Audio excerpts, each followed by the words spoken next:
শুভেচ্ছা, শুভ দুপুর প্রিয় দর্শক, আপনাদের সবাইকে অনেক অনেক শুভেচ্ছা, সেই সঙ্গে সাদর আমন্ত্রণ জানাচ্ছি আমাদের আজকের ফ্রেশ প্রিমিয়ামটি তারকা কথনের আয়োজনে সরাসরি চ্যানেলের স্টুডিও থেকে। আমি আপনাদের হোস্ট শাফি এবং আজকে মজার একটি আড্ডা হবে গানের মানুষের সঙ্গে। এবং গানের মানুষ তো আছেই, সেই সঙ্গে বিশেষত বলতে হয় আজকে আমাদের পরিবারের নতুন সদস্যদের সঙ্গে কথা। প্রিয় দর্শক, আপনারা জানেন আমরা সবসময় বলি আমাদের চ্যানেলের পরিবারটা অনেক বড় এবং বড় হতেই থাকে, আসলে ইভলভ করতেই থাকে প্রতি বছর। সেটা কীভাবে করে সেটা আপনারা খুব ভালোভাবে অবগত। আমাদের রিয়েলিটি শোগুলো আমাদেরকে আসলে নতুন নতুন পরিবার ডিসকভার করে প্রত্যেক বছর, এবং তাই হয়েছে 2023-এও হয়েছে। আপনারা জানেন আমাদের সেরা কণ্ঠ নামে আমাদের বিশাল বড় একটি পেজেন্ট রয়েছে, যেখানে আমরা দেশের অনেক ভালো ভালো ট্যালেন্ট বলবো আমরা আবিষ্কার করেছি তার মাধ্যমে। এবং 2023-এর যে ব্যাচটি ছিল সেখান থেকে দুজন পরিবারের সদস্যরা আমাদের সঙ্গে আজকে আড্ডা দিতে এসেছেন, এবং আজকে গানের আড্ডা হবে। আমাদের সঙ্গে রয়েছেন আলাউদ্দিন, তরুণ তুর্কি এবং সেই সঙ্গে রয়েছেন অন্তরা। এবং আমি বিশ্বাস করি সবাই মোটামুটি তাদেরকে চেনেন through the reality show. Welcome. Thank you very much. আজকে তো ফার্স্ট টাইম, রাইট? আমি আজকে ফার্স্ট তারকা কথনে। সো ওয়েলকাম টু তারকা কথন first of all. Thank you very much. কেমন আছেন? আছি আলহামদুলিল্লাহ, ভীষণ ভালো আছি। খুব সিরিয়াস মনে হচ্ছে আলাউদ্দিনকে, অন্তরাকে আজকে মানে কেমন লাগছে? ফিলিংটা কেমন আছে? ফিলিংটা বেসিক্যালি আমরা তো দীর্ঘদিন এই চ্যানেলের সাথে, এবং ক্যাম্পে যখন ছিলাম, সেরা কণ্ঠে যখন ছিলাম, বেসিক্যালি আমরা একটা লং টাইম এখানে কাটিয়েছি। সো এটা আমাদের মানে বলা যায় যে আমাদের নিজেদের বাড়ির মতো হয়ে গেছে। সো এখানে আসতে পারলে আসলে অনেক ভালো লাগে। আই উড রাদার সে বাড়ি, এটা আসলে বাড়ির মতো না। এটা আসলে যারা ভেতরে থাকে তারা এটা রমটা বুঝতে পারে। আলাউদ্দিন, যদি সেম কোয়েশ্চেনটা জিজ্ঞেস করবো, মানে কেমন লাগছে আজকে ইন্টারভিউ দিতে বসে আর কি এখানে? না নিশ্চয়ই ভালো লাগার একটা জায়গা এখানে। আমি আরো একবার করেছিলাম এখানে, একটা সময় স্বপ্ন ছিল এই জায়গাটা। আমি সেটের বাইরেও আলোচনা করেছিলাম, আপনি একটা সময় 2020 সালে 19 সালের দিকে আমার স্বপ্ন ছিল যে এই তারকা কথন সেটে কিভাবে বসা যায়।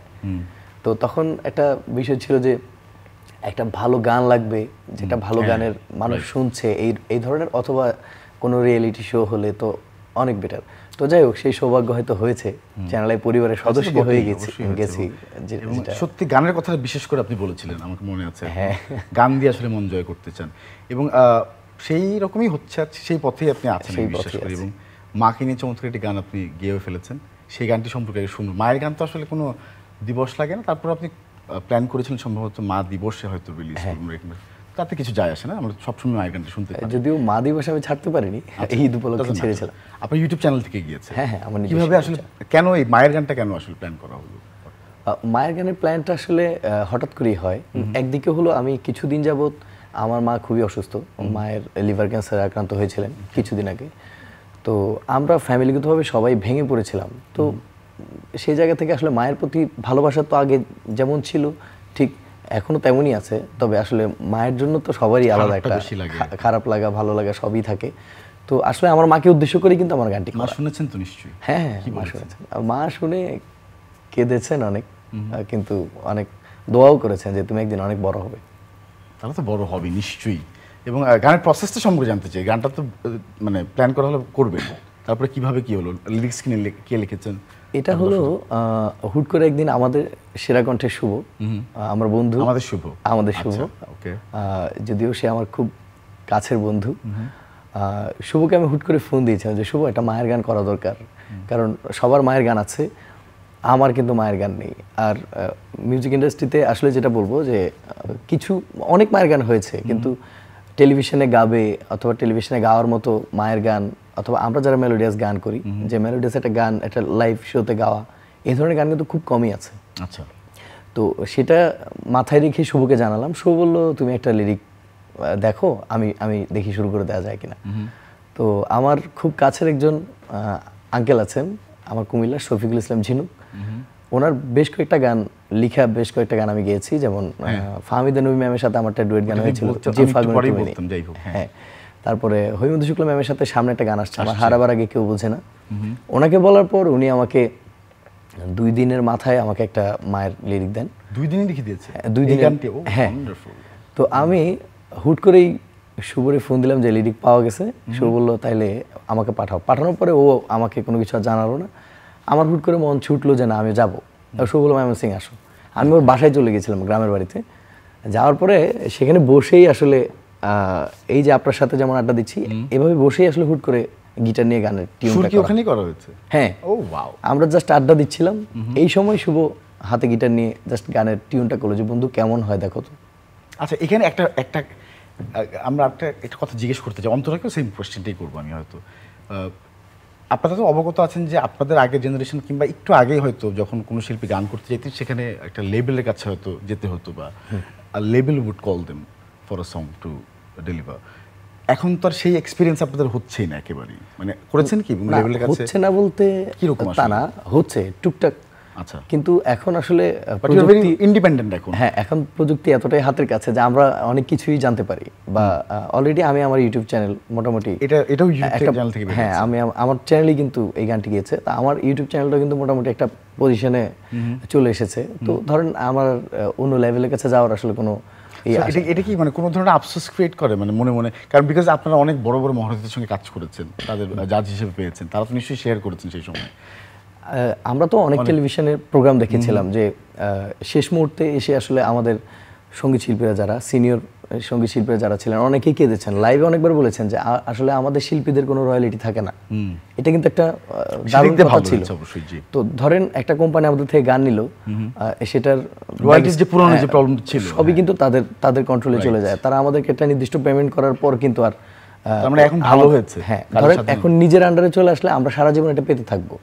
কোম্পানির সাথে আমাদের একটা সোললি পাবেন আপনি। হ্যাঁ, আমরা প্রোডাকশন করতে হচ্ছে, নিজেই সবকিছু আমরা সবাই এটা একটা আমি বলবো যে ভালো সাইড, গুড সাইড।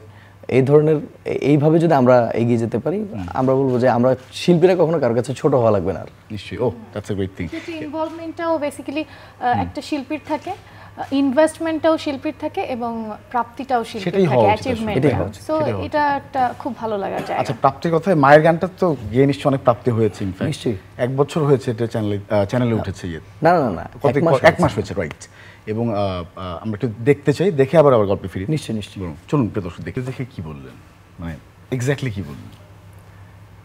মা ভিডিও দেখার পর আমি বললাম, আপনাকে সেটার বাইরেও বলেছিলাম একবার, সেটাও বলেছি, আমার মা কেঁদে দিয়েছিলেন। মানে সবাই তো আমরা চলে যাব, কেউ হয়তো থাকার সুযোগ নেই, কিন্তু রিয়েলিটি মেনে নিতে হয়। মা তাই বোঝালেন যে আমিও চলে যাব, তোমরাও চলে যাবে, এটা নিয়ে টেনশন করার কিছু নেই। আর মা কেন জানি ইমোশনাল হয়ে কথাটা বলতেই থাকে, তাই না? হ্যাঁ, সব সময়। আমি লাস্ট মা যখন হসপিটালাইজ ছিল 1 মাস আগে, ডক্টর বলেছিলেন যে এই মুহূর্তে কিছু করার নেই। আমরা তখনকার সিচুয়েশনটা যখন আমার মা মানে ফোনে, আমি ঢাকায় তখন, মা ফোনে বারবার একটা কথাই বলছিলেন যে তোমার আমি কিছু করে দিতে পারিনি, কারণ গান নিয়ে আসলে আমার ফ্যামিলিকে তো কেউ আমাকে সাপোর্ট দেয়নি, কিন্তু আমার মা ছাড়া। মা একটা কথাই বলছিলেন, তোমাকে আমি কিছু করে দিতে পারিনি, তোমার জন্য আমি দোয়া করে গেলাম, তুমি অনেক বড় হবে, অনেক বড়, অনেক অনেক ভালো কিছু করবে। এটা আমার জন্য আসলে অনেক বড় পাওয়া, অনেক বড় শক্তি হিসেবে কাজ করবে। মা তো ডেফিনেটলি। এবং আলাউদ্দিন নিজেও কেঁদেছে নাকি কয়েকবার, শুনেছি গানটা শুনতে শুনতে গাওয়ার পরে। আমরা যারাই শুনেছি গানটা আসলে খুব টাচি একটা গান, আমরা মানে খুব ইমোশনাল হয়ে যায় এই গানটা। আচ্ছা, আমরা একটু ইমোশন থেকে একটু বেরিয়ে আসি, কারণ আমরা প্রথমবার আড্ডা দিতে বসছি তো, এবং আমরা একটু স্মৃতিচারণা করতে চাই, কারণ হচ্ছে অনেক লম্বা একটা জার্নি আপনারা এখানে করেছেন। এবং যখনই পরিবারের সদস্যরা আসেন নতুন করে, তখন আসলে কথা বলতে গেলে অনেক কিছু জিজ্ঞেস করতে ইচ্ছা করে। যেমন আজকে একটু সারপ্রাইজ করতে চাই আমি অন্তরাকে। ক্যাম্পের দিনগুলো তো মনে আছে নিশ্চয়ই? হ্যাঁ, অডিশনগুলো। ক্যাম্পের দিনগুলো বেসিক্যালি আমি যখন প্রি ক্যাম্প থেকে সরাসরি ক্যাম্পে চলে যাই, তখন তো প্রি ক্যাম্পে ভীষণ মানে নার্ভাস ছিলাম, টেন্স ছিলাম যে আদৌ কি, কারণ আমাদের একটা লম্বা গ্যাপ হয়েছে। সো গ্যাপের পরে আমাদের সিজন 7টা হয়েছে। সো এইখানে প্রত্যেকটা মানে পার্টিসিপেন্ট ছিল খুবই একদম এক্সপার্ট। সো তাদের মধ্যে থেকে কেউ ডেন্সার জোনে যাচ্ছে, কেউ ক্যাম্পে যাচ্ছে, তারপর ক্যাম্পে যাওয়ার পরেও আমাদের এলিমিনেশন হচ্ছে। সো আবার খুব ভালো বন্ধুত্ব ক্রিয়েট হচ্ছে, যার সাথে ক্রিয়েট হচ্ছে দেখা গেল সেই চলে যাচ্ছে। এভাবে করে একটা মানে একটা লং এক্সপেরিয়েন্স। চলে যাওয়াটা কিন্তু খারাপ লাগে, তাই না? খারাপ লাগে, এটা অবশ্যই ভীষণ খারাপ লাগে।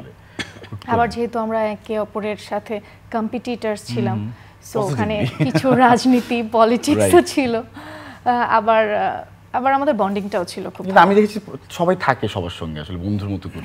সেরা কণ্ঠ পরিবারের সবাই যারা আছেন তারা এখনো বন্ধুই আছেন বেশিরভাগ। হ্যাঁ, বন্ধু আছেন। অডিশনের কথা তো মনে আছে নিশ্চয়ই, অডিশনগুলো নিশ্চয়ই খুব টেন্স ছিল বা স্ট্রেসফুল ছিল। একটা দিনের একটা ভিডিও দেখাতে চাই ফর ইউ, চলুন প্রিয় দর্শক।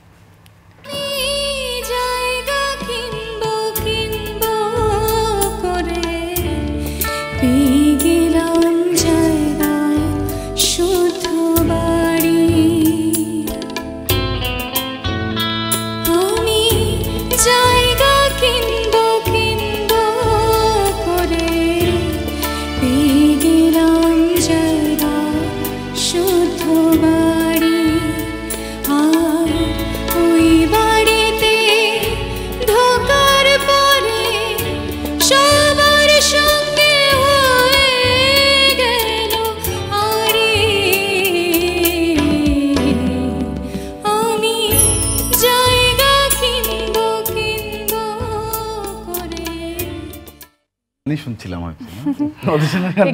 সারপ্রাইজ হয়ে গেছি মানে, আর এটা একটা নস্টালজিয়া। মানে এই গানটা যখন গেয়েছিলাম, এটা তো সামিনা চৌধুরী ম্যামের গান, সো ওনার সামনেই গিয়েছিলাম।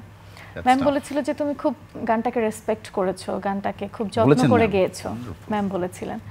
তো ওটাকেই ধরে রেখেছি এখনো পর্যন্ত।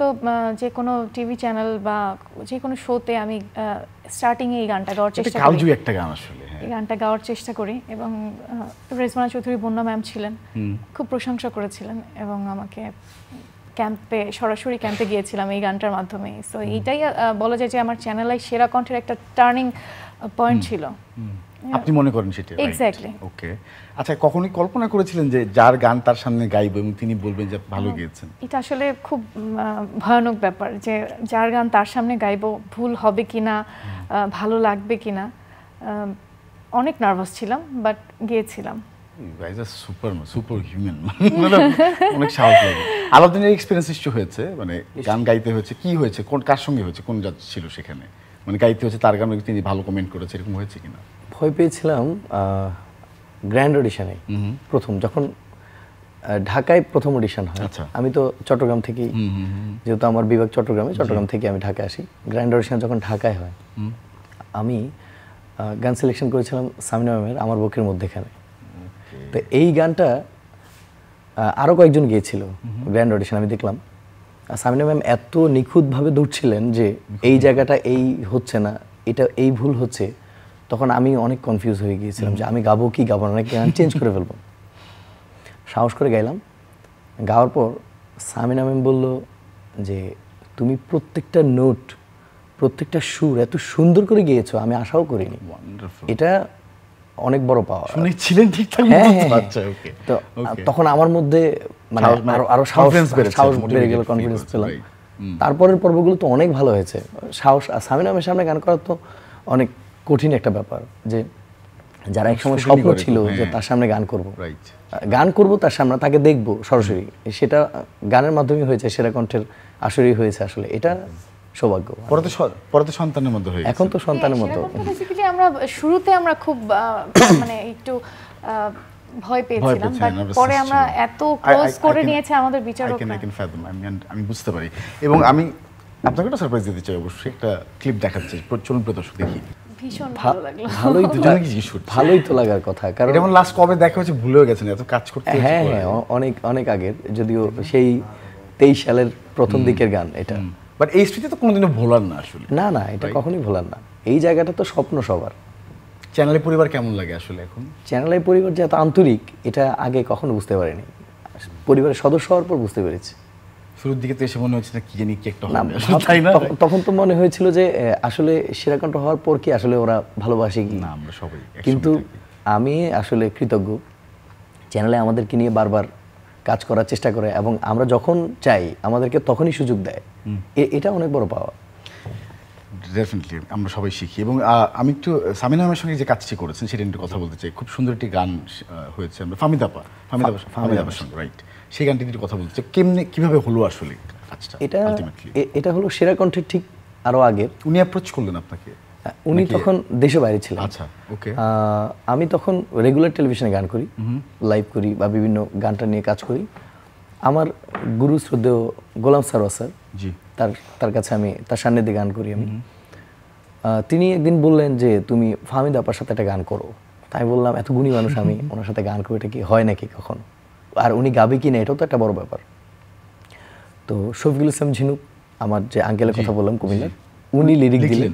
হ্যাঁ, তো ম্যাম দেশে বাইরে, স্যার ওনাকে ফোন দিলেন যে একটা বাচ্চা ছেলে আপনার সাথে গান করবে, আপনি করবেন? বললো হ্যাঁ, আমি তো নতুনদের সাথে কাজ করি, করবো না কেন, কিন্তু তার গান আমি আগে শুনবো, সে কেমন গায়। তখন আমার কিছু গানের রেফারেন্স ওনার কাছে দেওয়া হলো। কি বললেন? উনি একবারই গান শুনে, আমি ফোনে ছিলাম যে আমার সাথে গান করবো, যখনই দেশে আসে আপনি গান রেডি করেন। দেশে আসার পর গান রেকর্ডিং, আমার তো জীবনে প্রথম এক্সপিরিয়েন্স যে এত একজন গুণী মানুষের সাথে গান করব। যখন স্টুডিওতে যাই আমি ওনার সামনে, আমার হাত কাঁপছিল যে আমি গান গাইবো কীভাবে। উনি আমাকে জড়ায় ধরছেন যে ভয়ের কোনো কারণে তুমি গান গাও, আর উনি নিজে বসে আমার গানে ভোকাল নিয়েছিলেন।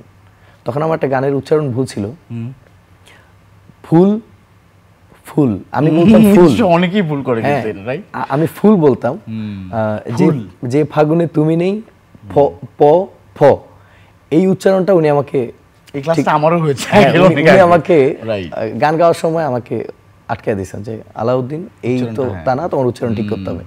আমি যে সেদিন শিখেছিলাম প ফ, আজও ভুলবো না, এটা একটা শিক্ষা একদম। এটা কিন্তু অনেকেই আমরা কিন্তু মিস করি। হ্যাঁ, ইনফ্যাক্ট অন্তরার অনেক নিশ্চয়ই লেসন্স হয়েছে। আমি যে ভাইয়া ফুল এর কথাটা বললে, এটা বললে একটা স্মৃতি মনে পড়ে গেল। এইটা শিখেছি আমি সামিনা ম্যামের কাছ থেকে। আমি একটা গান গেয়েছিলাম, সেই গানের ভেতরেও কোনো একটা জায়গায় ফুল ছিল, আমি বলেছিলাম ফুল। তো ম্যাম বলেছিল যে তোমার গানের টোটাল গানটায় কোনো ভুল নেই, কিন্তু ফুলে ভুল আছে, ওটা ফুল না, ওটা ফুল। তো ওই দিন থেকে শিখেছিলাম এটা। আর ওনারা তো উচ্চারণ প্রেমী আসলে ভীষণ। আমি বলবো যে সামিনা ম্যাম এবং ফাহমিদা ম্যাম, তারা দুজন এত সুন্দর। আমি জানি না, বাংলাদেশে অনেকে ভালো গান গায় এবং অনেক সিনিয়ররা আছেন, কিন্তু সামিনা ম্যাম এবং ফাহমিদা ম্যামের উচ্চারণ এত সুন্দর, আমি তাদের গানের উচ্চারণের আসলে ভক্ত, এটা সত্যি। লেজেন্ডারি। এবং এই শিক্ষণটা তো আসলে খুব মানে মনে রাখার মতো আসলে, তা তো শিখেছিলেন। এবং এরকম তো অনেক ঘটনাই ঘটেছে নিশ্চয়ই। সময় তো অনেক বেশ কিছুদিন মানে থাকা হয়েছে, বেশ কদিন সেখানে, এবং বন্ধু তৈরি হয়েছে। হ্যাঁ হ্যাঁ, বন্ধুদের তো মিস করেন এখন নাকি? নিশ্চয়ই মিস করি। শুভর কথা যেমন বললেন, শুভ কিন্তু গান তো হয়ে গেছে, এরকম কাউকে মিস করা হয়েছে কিনা পরে, বা যোগাযোগ হচ্ছে কিনা প্রতিনিয়ত গানের ক্ষেত্রে বা গান ছাড়া? হ্যাঁ, গান ছাড়া যোগাযোগ হচ্ছে। যেমন অন্তরা অনেকদিন আমাদের এর বাইরেই ছিল বলতে গেলে, সোশ্যাল মিডিয়াতে বেশি থাকে। হ্যাঁ, তো যেমন অন্তরা সেরা কণ্ঠে যখন সেমিফাইনাল থেকে এলিমিনেট হয়ে যায়, আমি বলবো এটা তার ব্যর্থতা না। ভালো তো সবাই গায়, হয়তো সামান্য কিছু ভুল ত্রুটির কারণেই আমরা বাদ করি। যারা বেরিয়ে যান বা যারা থাকে সেটা বড় ব্যাপার না, সবাই কিন্তু কাজ করে। বের হওয়ার পর যে পরিমাণ কাজ করছিল, এটা আমার কাছে খুবই ভালো লেগেছিল। তখন আমি যেমন এর বাইরে কিন্তু আমরা যারা ছিলাম সবার সাথে যোগাযোগের পরেও কিন্তু অন্তরের সাথে আমার যোগাযোগ ছিল। তারপরে বেশ কয়েকটি গান করেছে। আমি বলবো যে সেরা কণ্ঠে আমরা হয়তো অনেকেই এখনো ভালোভাবে ওর মতো কাজ করতে পারছি না বা করিনি। হাবিব ভাইদের সঙ্গে একটা কাজ করেছেন ডেফিনেটলি, সে এত সুন্দর গান করেছে যে এটা, সেই গানটা কি শুনবো নাকি? একটু খালি গলাতে গান শুনতে চাইবো আজকে, বা যে কোনো গান যেটা ইচ্ছা। বেসিক্যালি হাবিব ভাইয়ের সাথে গান করাটা এটা আমার একটা গুড লাক মানে বলতে পারি, কারণ ওই গানটা দিয়ে আমি বহু মানুষের কাছে পৌঁছে গেছি, অনেক সুন্দর অনেক মানুষের কাছে পৌঁছে গেছি। আমি চাই যে আমার জীবনে প্রচুর গান হোক হাবিব ভাইয়ের সাথে, প্রচুর গান হোক। আমরাও চাই আসলে, আমরাও চাই, কোনো কারণই নেই। আর যে বন্ধুত্বের কথা যদি বলি তাহলে বলবো যে আলাউদ্দিন ভাইয়ের সাথে আমার প্রথম থেকে খুব একটা ভালো বন্ডিং ছিল। ইভেন আমি যখন এখান থেকে বের হয়ে যাই, কারোর সাথে পরিচয়, কারোর সাথে কথা ছিল, কারোর সাথে কথা ছিল না, অনেকের সাথে কথা হয়েছে, বন্ধুত্ব ছিল, কিন্তু ভাইয়ার আর আমার বন্ডিংটা একটু অন্যরকম। কাজ কি হবে নাকি সামনে? অফকোর্স কাজ তো নিশ্চয়ই হবে, এবং ভাইয়া সবসময় খুব অ্যাপ্রিশিয়েট করেছে যে তুমি কাজ করছো, করো করো করো, আরো কাজ করো, আরো কাজ করো। সো এটা খুব ভালো লাগা। আর এই তো কাজ হচ্ছে অনেক। আমরা কি একটা গান শুনবো কিনা? আলাদার কাছে শুনবো, একটা অন্তরকে দিয়ে শুনতে চাই। আমি সাবিনা ইয়াসমিন ম্যামের একটা গান গাওয়ার চেষ্টা করছি।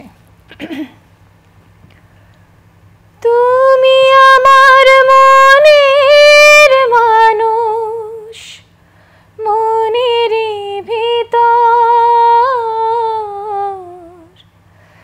তুমি আমার মনের মানুষ, মনের ভিতর, তুমি আমার জান বন্ধু,